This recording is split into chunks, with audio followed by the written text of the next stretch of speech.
my wedding. My sister's voice cut through the music like a knife.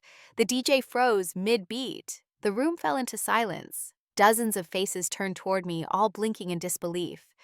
Evelyn stood at the center of the room, tears in her eyes pointing straight at me. She sent the video. Grace did this. My heart dropped. What video? What was she talking about? Before I could speak, my mother stepped forward, her voice sharp and cold. "Why would you do this to your own family?" she asked. Her words didn't come with confusion. They came with certainty, with finality. My father's face said it all. Disappointment, shame. I opened my mouth, but no sound came out. I didn't know what I was being accused of. I didn't understand. My hands trembled. I looked around, desperate for someone, anyone, to question what Evelyn was saying, but no one did. That was when I remembered. The mic.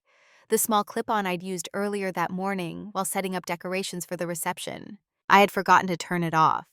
It had been recording the entire day, and if what I suspected was true, then it had also recorded something else, something that would change everything. My name is Grace Halden. I'm 35, single, and I work as an interior designer in Los Angeles. I've built my life on disciplined detail and silence. I'm the kind of person who shows up early, remembers birthdays, and says thank you even when people forget to say please.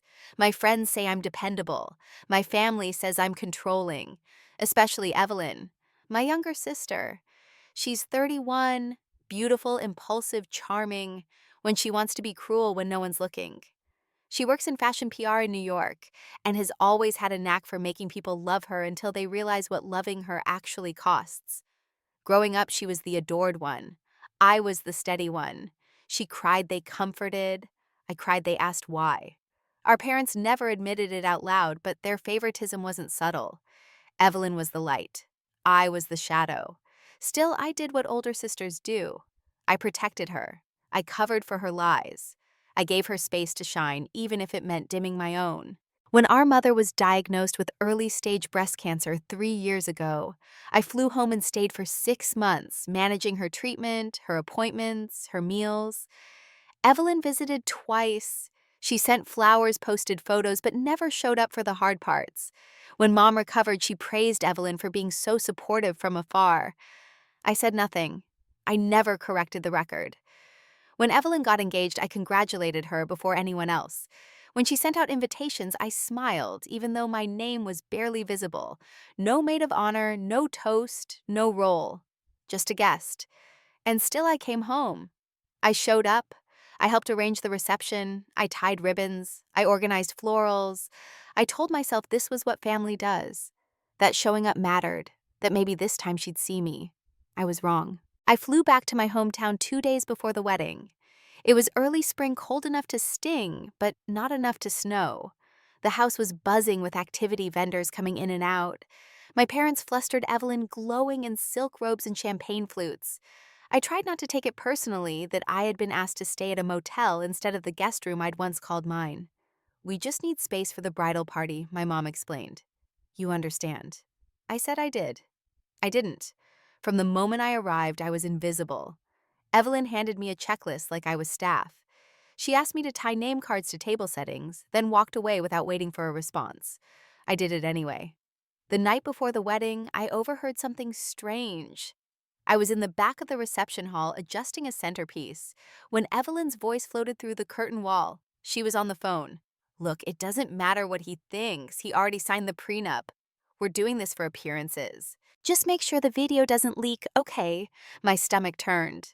I stepped back, making a noise. Evelyn stopped talking. Seconds later, she pulled the curtain back, smiled too brightly. "Grace, you scared me. You okay?" I nodded, just checking the lilies. She stared a beat too long, then walked off. I told myself not to dig. Not my business, not my problem. But that line stayed with me. The video, the prenup, the performance. I didn't know it yet, but I had just brushed against the first crack in a very carefully constructed lie. And by morning, it would all fall apart. The wedding started like every other picture-perfect event Evelyn had ever orchestrated. The ceremony was held in a lakeside chapel. Candles lining the aisle, soft music floating through the air. I stood near the back, far from the family row, holding a folded program like it mattered. Evelyn looked radiant, of course. The groom Daniel smiled like he was trying to believe everything would be okay. At the reception, guests sipped cocktails under string lights, while Evelyn basked in the compliments. I stayed busy. I helped the caterers reconfigure a table when two guests brought unexpected dates. I adjusted napkin folds. I was trying genuinely to stay in the background and survive the night. And then it happened. Just as the best man was finishing his toast, the projector flared to life behind him. No one had touched it. The room went quiet.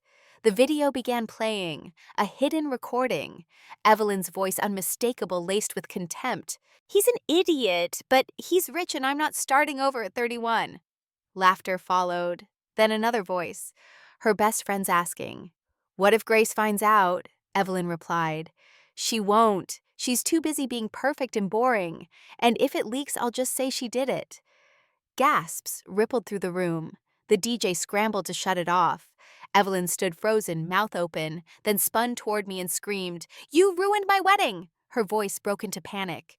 She sent that she planted it. All eyes landed on me. My father stepped forward. "Is that true?" he asked. I didn't even know what I was being accused of. I shook my head. "I didn't." My mother cut me off. "But why would you do this?" she said. "To your sister, I couldn't breathe." Evelyn collapsed into her bridesmaids. People stared. I was the villain now, and no one asked for proof. Not one person. Until I remembered the mic. I left the venue without saying another word. My hands were shaking. My face felt hot, my stomach hollow. I drove to the motel in silence, barely remembering the route. Once inside, I sat on the edge of the bed, dress wrinkled, makeup smeared, and stared at nothing. I didn't cry. Not yet. I was too numb. My phone buzzed nonstop calls from my mother, texts from relatives I hadn't heard from in years. Most of them variations of the same message. "How could you? Why would you do this to Evelyn?" I wanted to scream. I wanted to shout back that I hadn't done anything. But I knew no one would listen. That's when I saw it lying on the dresser. The mic. The one I had clipped to my dress during the setup. I had completely forgotten about it after the chaos of the day. I grabbed my laptop, connected the recorder, and opened the file. It had been running for hours. Most of it was ambient noise, some muffled conversations, directions to the florists. And then I heard it. Evelyn's voice again. Clear, sharp, laughing with her maid of honor. "Grace is such a buzzkill. If anything happens tonight, I'll just blame her." They always believe me. More laughter. Seriously though, her friend said, "What if someone finds the video?" Evelyn answered without hesitation. "I'll cry. Grace will shut up. She always does." I paused the file. My heart raced. This wasn't just gossip. It was strategy. Preemptive blame. She had planned this. Counted on my silence. She knew how the family saw me: cold, detached, the responsible one, who never fought back. But this time she had miscalculated. I wasn't going to let it slide. Not again. The next morning I woke early. The town was quiet, still holding its breath from the night before. I brewed motel coffee, sat at the tiny desk, and opened my laptop. I didn't act out of rage. I acted like a designer, deliberate, composed, detail-oriented. First, I isolated the audio clips from the mic, cleaned them up, labeled each file with a timestamp. Then I backed everything to 3 separate cloud accounts. I sent a copy to my lawyer in LA, along with a note, not legal action, yet just documentation.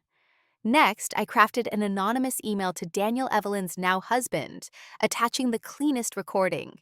No commentary, just the truth. I knew the prenup Evelyn had mocked in that earlier call. I knew the implications of fraud. Then I created a burner Reddit account and posted the audio with context. My sister blamed me for sabotaging her wedding. But this mic caught what really happened. Within hours, the post gained traction. People shared it. Women messaged me thanking me for not staying silent.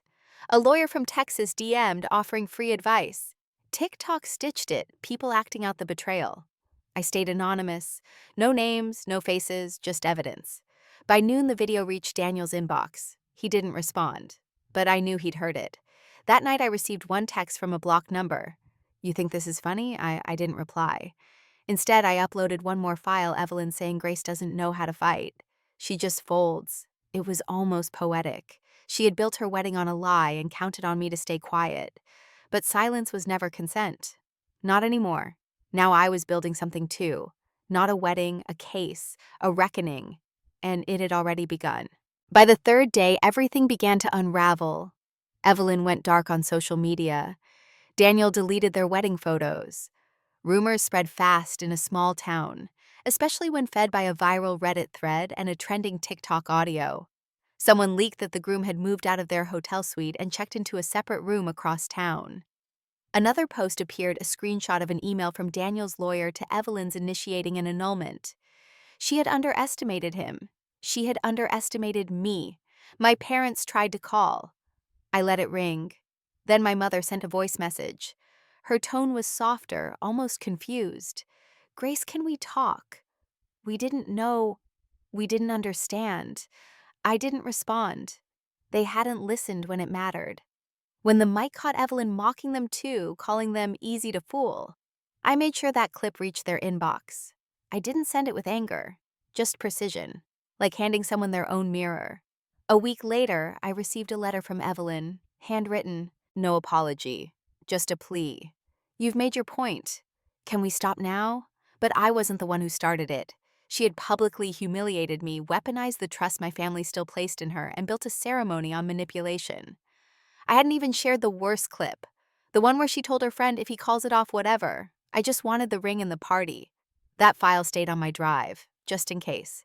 Daniel's annulment went through. Evelyn's job in New York quietly let her go. Too much noise, too much embarrassment. I didn't celebrate. I didn't gloat. I just watched it all settle like dust after an earthquake. She had set the match. I simply refused to burn with her. I moved back to Los Angeles quietly. No dramatic announcements, no last words. I picked up freelance design projects again, mostly from clients who appreciated precision and discretion. Two things I had in abundance now. I also started volunteering once a week at a nonprofit that helps women navigate financial abuse and family manipulation. I didn't tell them my story. I didn't need to. I recognized the looks, the quiet fury, the guilt of speaking up, the fear of being labeled dramatic or ungrateful. I knew it all too well. One evening while cleaning out a box from my motel stay, I found the mic, the same one that had recorded everything. I held it in my hand, thought about tossing it, then slipped it into my drawer instead. A reminder, not of pain, but of proof, of power. Weeks later, I got one last message from Evelyn. "I hope you're happy. You ruined everything." I didn't reply. Not because I was angry, because I was done. Some people apologize only when caught, others never do. But I had stopped needing closure from people who never offered me truth. My story wasn't about revenge anymore. It was about clarity, boundaries, knowing that silence protects no one if it's used to uphold a lie. I didn't ruin Evelyn's wedding. I revealed it. And if given the choice again, I'd do it the same way. Quietly. Precisely. With evidence. Because sometimes justice doesn't come from shouting louder. It comes from pressing record, standing still, and letting the truth speak for itself.